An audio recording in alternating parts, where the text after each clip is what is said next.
Hi, I'm Leah, and in today's short video post, I want to talk about gratitude. And just wait, because this is gratitude talked about in a way that I don't think is often discussed. And I think today I'm going to quickly cover something that I think is very significant, but is missing in a lot of the conversation about gratitude today.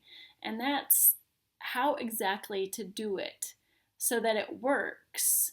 And I mean, the importance of having it work being that you feel the experience of gratitude and the gift of it, but then also that you're able to access the energy that is potential in gratitude. And I think it is also really digging deeper into how to do gratitude as a way of connecting with the source, with connecting with God, the divine, the universe, however you want to talk about it.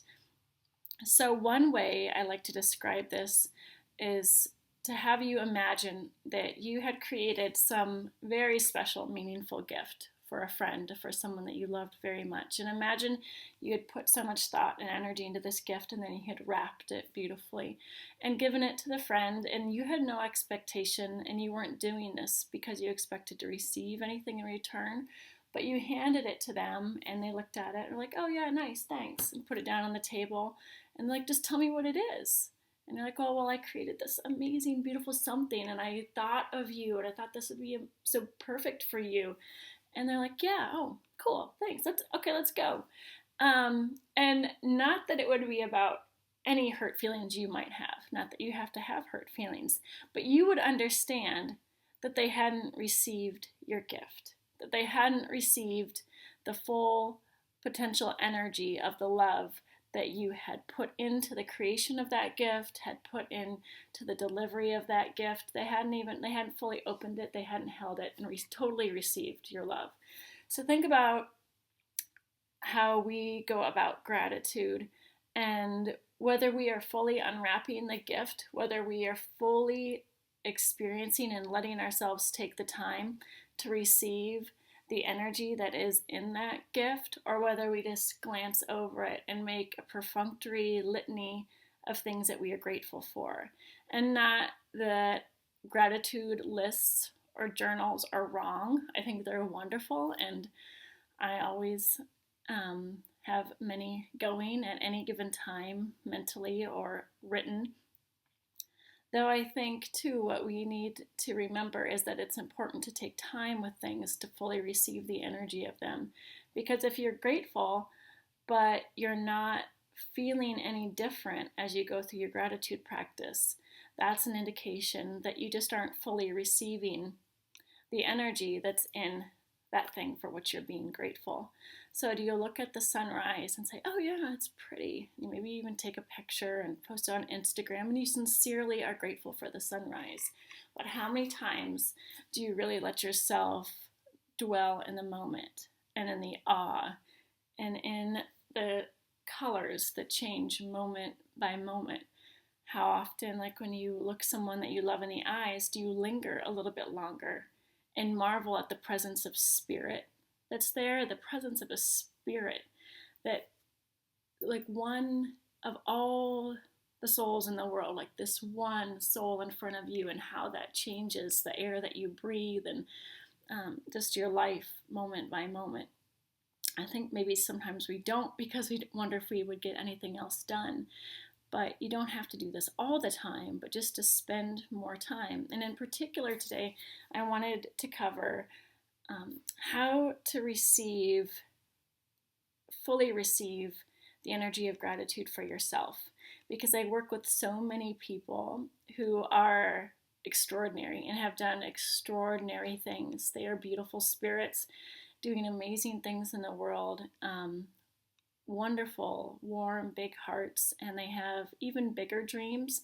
But usually, by the time we're working together, they're at a point where they have achieved so many things, so many remarkable things.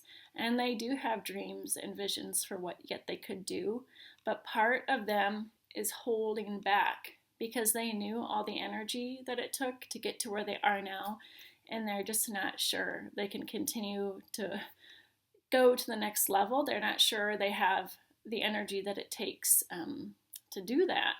And so they're really at this crux where, gosh, I have this dream, but I'm exhausted. I'm just exhausted. I'm mentally exhausted. I'm physically exhausted, emotionally spent, psychically spent. And over again, one thing that I find these people have in common is that they haven't fully received the gratitude for themselves. They haven't fully celebrated their own triumphs, and through their own triumphs, they haven't fully received even and integrated into their being their own accomplishments and their own growth. So to complete that circle, I advise finding ways that I call it low-hanging fruit. Like, you've already done these things, you've already planted the seeds, cultivated, nurtured these things throughout their growth and throughout difficult times until you have this mature fruit. And then you're like, oh, great, the tree made it, the fruit made it, the crop made it. But then it's like we walk away because we're already on to the next season. So I call this like harvesting the low-hanging fruit. So you admire the fruit, the beautiful fruit. You lovingly harvest the fruit. You make a meal of it.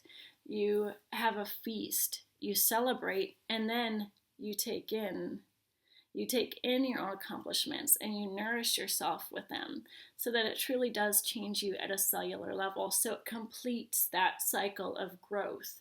So you planted, you nurtured, you cultivated, then you harvest, and then you take it in so that you can be nourished by those things that you have done that have already changed who you are, but to really acknowledge it and celebrate it. And so one thing that I like to share with people is like how exactly you go about feasting and celebrating, because it seems like something that should just be so natural and intuitive to us, though I think we get it conditioned out of us so many times because we're taught not to be show-offs or are not to think too much of ourselves. And this might feel uncomfortable for some people because this might push up against those social conditioned messages about just not getting too big for your britches or not being egotistical. And that's not what this is designed for. This is designed to allow yourself to own who you are, no more, no less. Because without this, you're just continually striving, but you don't have that sense of having a strong inner platform on which to stand. So again, this isn't about making yourself into blowing yourself up, but this also isn't about being falsely humble and ignoring what you've done, because that's not the truth. And that doesn't benefit anybody. And it definitely doesn't benefit those people out there who are waiting to be touched by that next dream and by that next vision that you have, including yourself. So just as an example of a way to do gratitude, I'll first do just like the way that it's often done. Oh, I'm grateful for myself. Like, I'm grateful for the life I have. I'm grateful that I made it through law school. I'm grateful that I get to paint now and that I get to write. I'm grateful for my children. I'm grateful for the home in which I live, and on and on and on. So not wrong, not bad, but I don't feel really different when I do it. I at least I'm focusing on positive things. It's that thinking positively, again, not wrong, but if you're not feeling different, it's not changing you. It's not changing your subconscious. It's not altering your physiology in a way so that you just have this natural energy and inspiration to do the things that you want to do. So a way of going about that differently is to bring up the energy. And sometimes, a lot of times, I will do this when I'm out walking or running or after I exercised, when my energy is already up and there is all those wonderful chemicals flowing through my body, natural chemicals. Tony Robbins even talks about this. He talks about your hour of power. So it's incorporating a heightened emotional state, and he's taking advantage of this change in chemistry in your body and adding with it a focus on your strengths, on the wonderful things about you, because our default tends to be on what we need to fix or where we aren't yet, closing that gap between where we are and where we want to be. And the best way of closing that gap is not to focus on what we are not yet. It's to focus on the strengths that we already have that we know will help us rise to that next level. Not that we will use to push, but what is already within us that will help us rise. So using the energy of things like when my feet hit the floor in the morning, I resist the urge to tired, and I just think instead I have a choice between the energy of tired and a day. I have another day, and taking a moment to feel my heart beating and to think of the miracle of a beating heart, and to listen for any other sounds in my house that might communicate to me the presence of other beating hearts in the breath. And just to think, there was a moment, there were years in my life where I dreamed of being in a house with my children and with a husband, with people that I love dearly and I called my own family. That once was a dream, and now I have it. Now I wake up into my dream, into a house with children, with a beautiful husband who is a beautiful father, and letting that miracle sink in, that this once was only a dream. It was a thought I have, it existed in my imagination, and now it's reality, and it's such a blessing. And there are things that I did that helped create that, but then there's also plenty that I had no part in, that it was just a gift. And then I go through my day, and I might be tempted to look at, I look at what I've written, that I look at every day about my dreams for my life and who I want to be and what I want to do. And there's a temptation, like the default in my mind and my experience has been to think about where I'm, that gap and what I am not yet. And then instead I go back to thinking, what's going to help me rise there? What is it within me that I know I can look at those things and I know it's a done deal? And I think, because I cherish this beautiful spiritual journey that I'm on, this beautiful spiritual journey where I am so passionate about taking things that are invisible, about taking things that I love and nourishing them with love, with kindness, with avoiding the default to be hard on myself or to push, but instead to think, I can do extraordinary things with extraordinary love. And that's what I want to be about in the life, and how amazing that these challenges I have are really opportunities for me to prove to myself that you can live life like that it doesn't have to be a grind, and it doesn't have to be a struggle, but instead it can be this invitation to evoke a nobility in your spirit and to cultivate a strength in your spirit, in your character, in your personhood, an opportunity to refine and develop your talents and your gifts, an opportunity to look at those areas in life that if you weren't so loving, if you weren't so committed to coming from love and compassion and forgiveness, looking at those areas that you might otherwise avoid because it would just be too hard to turn on that light and look at. So I am so grateful that I have made that choice, that this is how I want to live my life. And so I'm grateful to myself for the courage that takes and the commitment that takes. I'm grateful for whoever put that loving force in my heart, that no matter how dark things can be, there's still that light, and I still always have the choice to move over to that light. That I am so grateful that there is something in me that just will not give up. So all the times when the odds seem stacked against me, I can think, well, I know there's something in me that's not going to give up anyway. So I could spend time thinking about, the things that I don't have that would help me get there, or I can just decide to side with that thing, that eternal optimism, and better than optimism, just a knowing, and side with that. So I'm so grateful for whatever that is in me that just will not give up.